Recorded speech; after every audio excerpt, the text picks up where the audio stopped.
और इस महीने के अंदर एक रात ऐसी है, एक रात मगरिब बाद से शुरू होती है और फजर तक वो रहती है। वो रात है तो आम रातों की तरह, मगर उस एक रात का मकाम ये खैरुम मिन अल्फि शहरिन, वो एक रात 1000 महीनों से बेहतर है। जो बदनसीब उस रात भी अल्लाह को राजी न कर सका, उस रात भी नेकियां न कर सका, उस रात भी वो बाजारों में शॉपिंग करता रहा, उस रात भी वो मोबाइल में लगा रहा, उस रात भी वो लहवो लईब में लगा रहा, उस एक रात से भी अगर वो महरूम रह गया, अल्लाह के नबी फरमाते हैं उससे बड़ा बदनसीब कौन है, उससे बड़ा महरूम कौन है।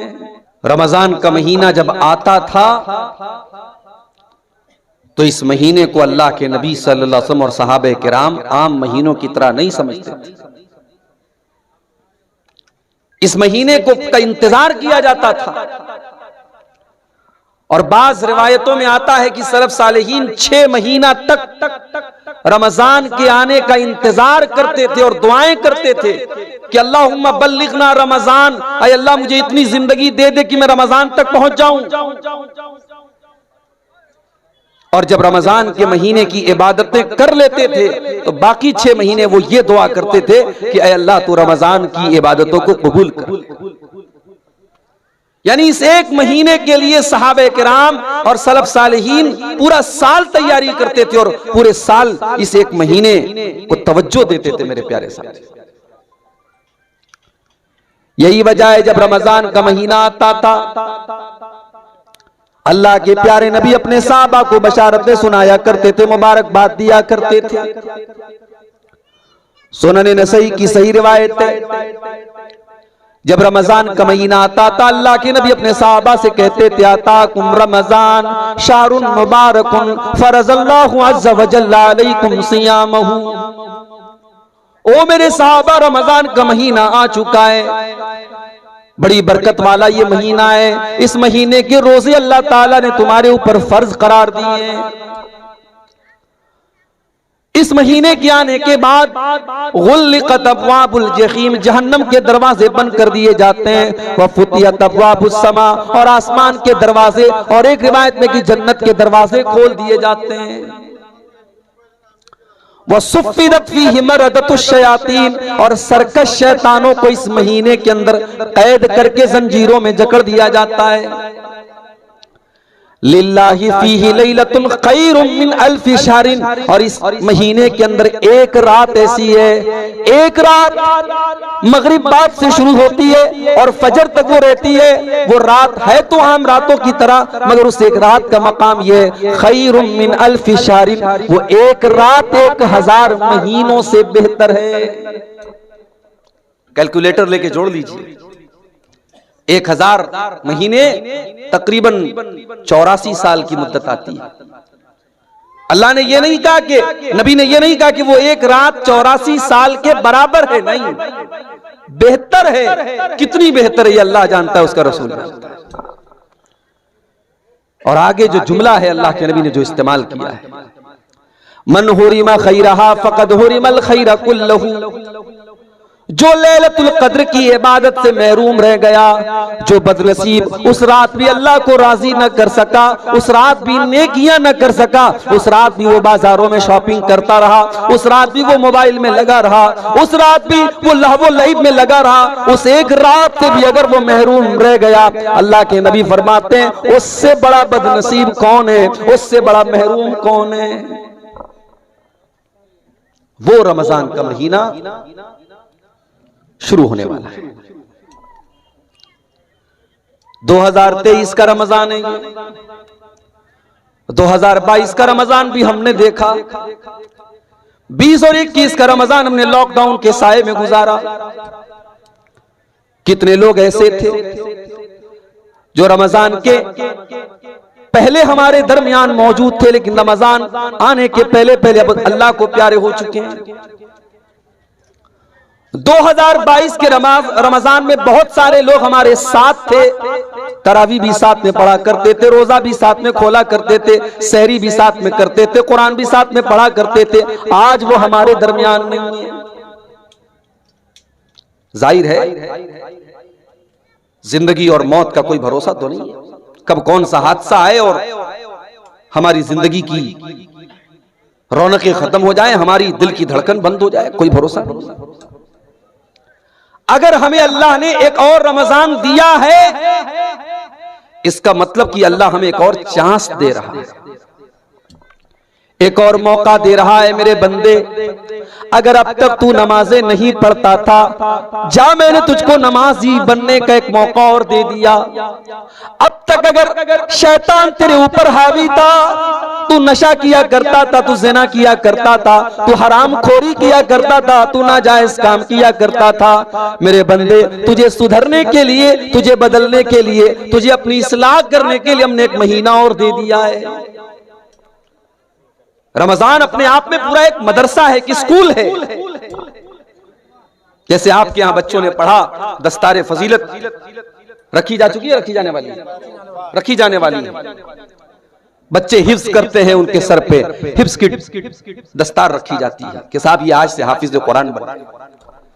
हमारे जामिया सलफिया बनारस में 10 साल तक तालीम हासिल करने के बाद सनद फजीलत दी जाती है, साहब अब आज से आप अब्दुल गफ्फार सलफी साहब हो गए, जामिया सलफिया का नाम आपके साथ जुड़ गया, आपको फजीलत की सनद दी जा रही है।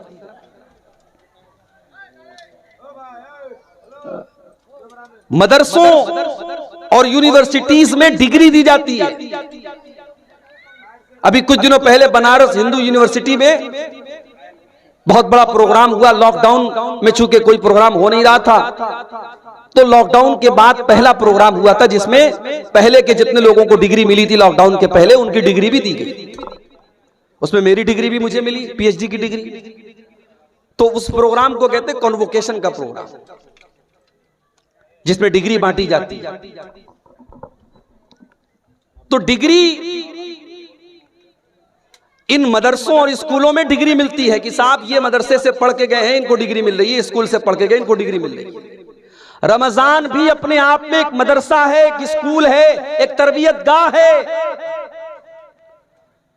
जब एक महीने का रमजान आप अच्छी तरीके से गुजार लेते हैं, अल्लाह कुरान करीम के दूसरे पारे में फरमाता है, या अय्युहल्लज़ीना आमनू कुतिबा अलैकुमुस्सियामु कमा कुतिबा अलल्लज़ीना मिन क़ब्लिकुम लअल्लकुम तत्तक़ून। ऐ ईमान वालो, तुम पर रोजे फर्ज करार दिए गए जिस तरीके से तुमसे पहले के लोगों पर फर्ज किए गए थे।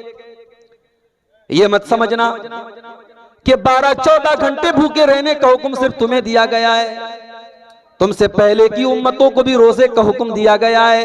यह अलग बात है, उन्होंने तरीका बदल डाला।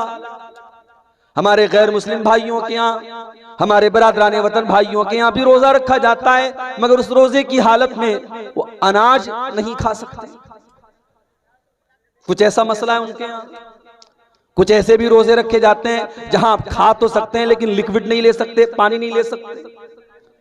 लेकिन इस्लाम ने जो रोजे का हुक्म दिया, उस रोजे में आपके ऊपर बुनियादी तौर पर 3 चीजों को हराम करार दिया गया।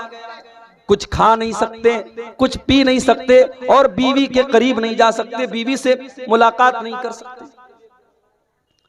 फरमाया कुतिबा अलैकुमुस्सियामु, तुम पर रोजे फर्ज करार दिए गए जिस तरीके से तुमसे पहले के लोगों पर फर्ज करार दिए गए थे, लअल्लकुम तत्तकून। और ये रोजे का हुक्म इसलिए दिया गया ताकि तुम मुत्तकी बन जाओ, तुम्हें तकवा की सर्टिफिकेट मिल जाए। 1 महीने का रोजा रखने के बाद तुम्हारे अंदर तकवा पैदा हो जाए, तुम मुत्तकी बन जाओ। रमजान हमें तकवा सिखाता है मेरे भाई।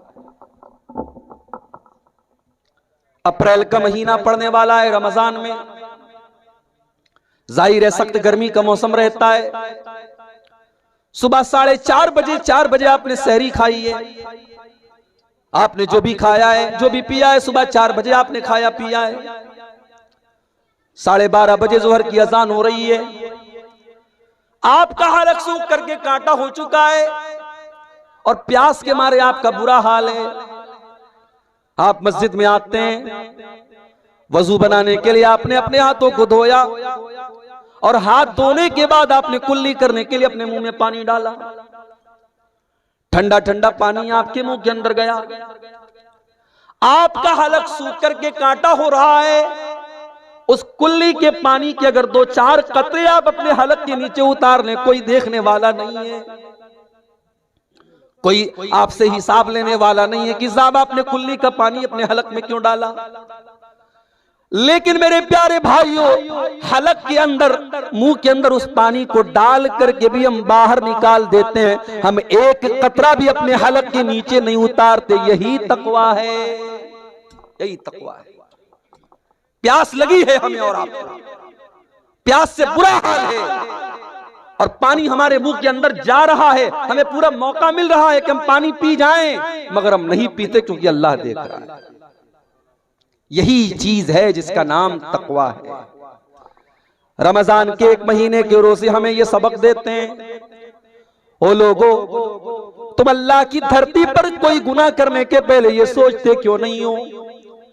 तुम रात के अंधेरे में कोई पाप करते हो, तुम दिन के उजाले में कोई गुनाह करते हो, तुम बंद कमरे में कोई काम करते हो, तुम सरेआम कोई काम करते हो, तुम दुनिया के किसी भी कोने में चले जाओ, कोई जानता हो या ना जानता हो, अल्लाह को तो सब मालूम है, अल्लाह तो सब देख रहा है, तुम अल्लाह को क्या हिसाब दोगे? यालमु खाइनतल आयुनि वमा तुख्फिस सुदूर, वो अल्लाह तो तुम्हारी आंखों की चोरी को भी जानता है, वो अल्लाह तो तुम्हारे दिल के अंदर छुपे हुए भेद को भी जानता है।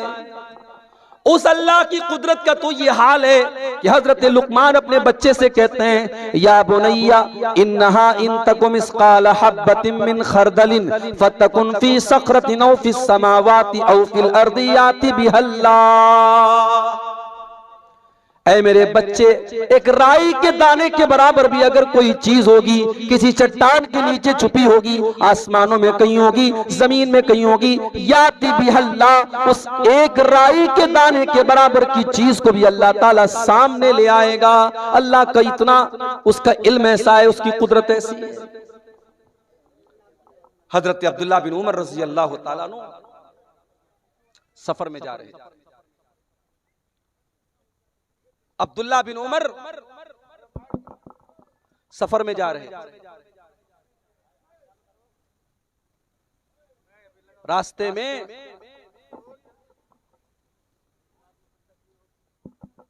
अब्दुल्ला बिन उमर रजी अल्लाह ताला अन्हु सफर पे जा रहे थे। तकवा क्या है जरा इसको देखिए, इस वाक्य को देखिए। रमजान हमें और आपको तकवा सिखाता है मेरे भाई। अब्दुल्ला बिन उमर रजी अल्लाह ताला अन्हु सफर पे जा रहे हैं, बहुत तेज भूख लगी है, प्यास लगी है। देखा कि एक चरवाहा अपनी बकरियों को लेके जा रहा है। अब आप गौर कीजिए, चरवाहा बकरियों को लेके जा रहा है।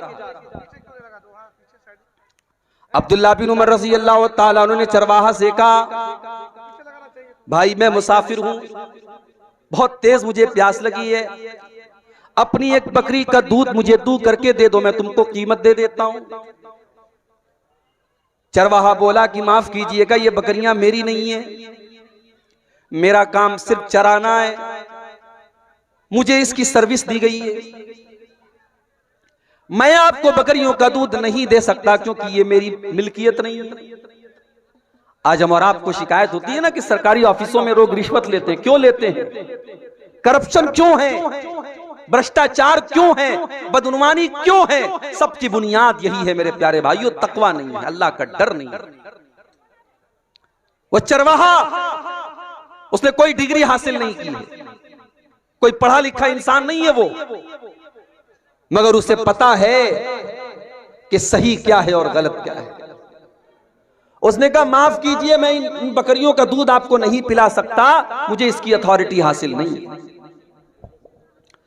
अब्दुल्ला बिन उमर ने देखा एक चरवाहे के अंदर इतना अल्लाह का डर कैसे पैदा हो गया।